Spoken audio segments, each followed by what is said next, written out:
Assalamualaikum warahmatullahi wabarakatuh. Perkenalkan, nama saya Damar Rabi Ramadhani dari jurusan Teknik Mesin angkatan 2017. Di sini saya akan membuat sebuah video yang berbicara tentang motor bakar. Oke, yang pertama saya akan menjelaskan tentang pengertian dan cara kerja dari motor bakar. Untuk pengertiannya sendiri, motor bakar adalah termasuk jenis mesin kalor yang mengubah dari energi panas atau energi termal menjadi sebuah energi mekanis atau energi gerak. Selanjutnya, saya akan menjelaskan tentang bagaimana cara kerja motor 4 langkah. Keempat langkah ini terdiri dari, yaitu yang pertama, langkah hisap, kedua, langkah kompresi, ketiga, langkah usaha, dan keempat, langkah buang.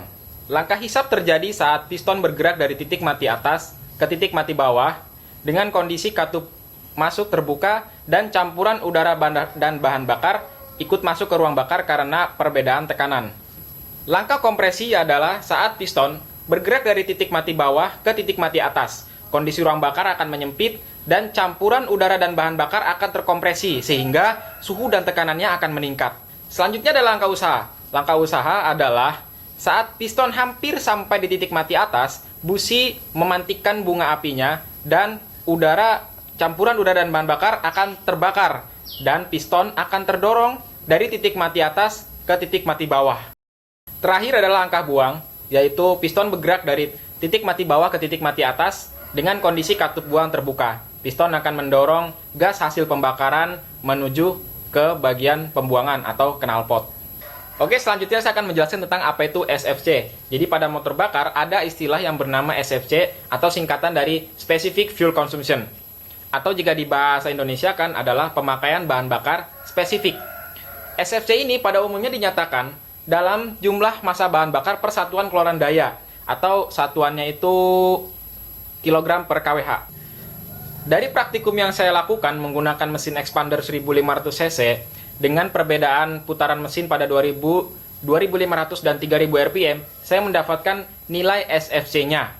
Pada putaran mesin 2000 rpm, didapat nilai SFC-nya sebesar 60,39 kg per kWh. Dan pada putaran mesin 2500 rpm didapat 48,32 kg per kWh. Dan terakhir pada 3000 rpm didapat nilai SFC-nya sebesar 40,26 kg per kWh. Dari hasil analisa saya, mengapa nilai SFC ini berbeda-beda pada tiap rpm-nya. Dari hasil analisa saya dan dari data yang didapat, terlihat bahwasannya semakin tinggi nilai rpm atau putaran mesinnya, maka SFC atau Specific Fuel Consumption bahan bakarnya akan menurun.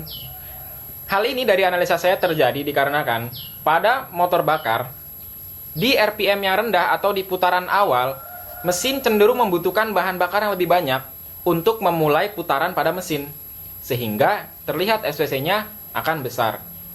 Dan setelah mesin mulai berputar pada RPM yang tinggi, maka konsumsi bahan bakarnya akan menurun dan akan lebih banyak udara yang masuk ke bahan bakar karena mesin sudah bergerak dan tidak terlalu membutuhkan torsi yang besar, dan mesin akan justru membutuhkan kecepatan gitu. Jadi bahan bakar yang digunakan pun bisa diminimalisir atau dikurangi dan akan diperbanyak udara yang masuk gitu.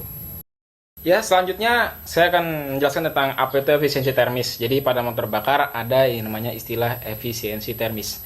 Jadi efisiensi termis itu adalah efisiensi yang menyatakan dari pemanfaatan panas dari bahan bakar yang nantinya diubah menjadi energi mekanis.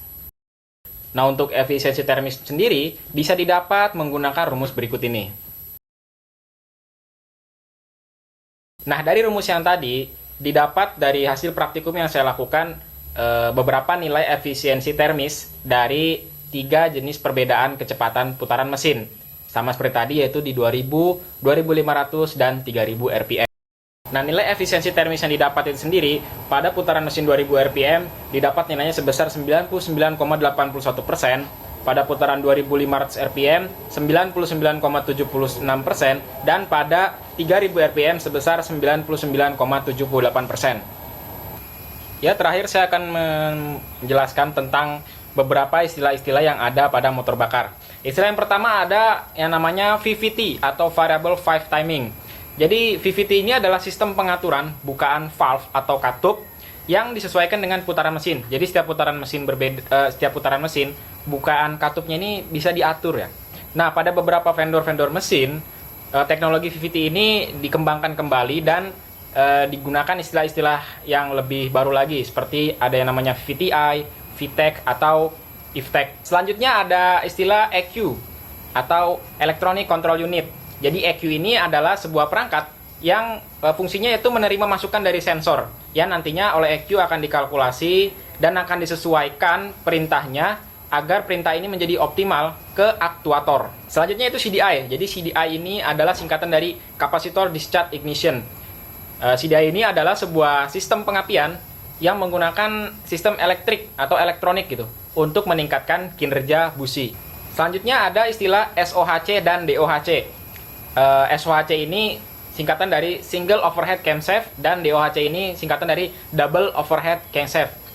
Jadi SOHC ini adalah istilah untuk mesin yang menggunakan satu buah camshaft untuk menggerakkan klepnya. Nah, dan dok ini yang menggunakan dua buah camshaft untuk menggerakkan klepnya. Nah, biasanya pada SOHC ini klep yang digunakan berjumlah satu, jadi satu klep masuk dan satu klep buang. Dan pada DOHC ini biasanya menggunakan dua buah klep masuk dan dua buah klep buang. Selanjutnya ada istilah knocking. Nah, pada motor bakar ada istilah di mana bahan bakar dan udara terbakar sebelum busi memantikan apinya. Nah, ini disebut dengan knocking.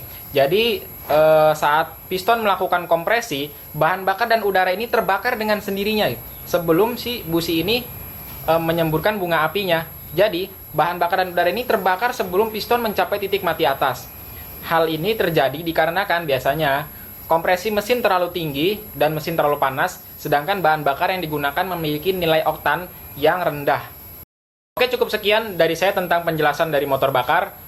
Semoga penjelasan saya ini bisa bermanfaat buat saya khususnya dan buat yang mendengarkan umumnya. Jika ada kesalahan dari apa yang saya bicarakan, silahkan tulis di kolom komentar untuk koreksi saya ke depannya. Terima kasih. Wassalamualaikum warahmatullahi wabarakatuh.